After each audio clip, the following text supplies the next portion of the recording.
Hey everyone, in this video we will compare Tradingview, Trade Ideas and Benzinga Pro. Tradingview, Trade Ideas and Benzinga Pro are three popular trading platforms, each with its strengths. Tradingview is a website and app where you can stock, crypto and forex price charts in real time. It helps you understand when to buy or sell by showing patterns and indicators on the charts. It's easy for beginners but powerful enough for pros. However, customer support can be slow or limited for free users. Trade Ideas is a powerful trading platform made for serious traders who want smart tools and fast market data. Many users say it helps them find good trades quickly and stay ahead of the market.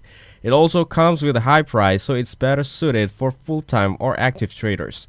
However, it may be too complex if you're just starting. Benzinga Pro is a trading platform that focuses on giving fast, real-time news to help traders make quick decisions. Many users like how fast the information comes in compared to other platforms. It also offers tools like stock screeners, watch lists, and calendars for earnings or analysis upgrades. However, it doesn't have strong charting tools like Tradingview or advanced AI like Trade Ideas. Overall, Tradingview is best for charting and ease of use. Trade Ideas is best for AI-powered active trading, and Benzinga Pro is best for real-time news. Thanks for watching. Don't forget to like and subscribe to see more content like this.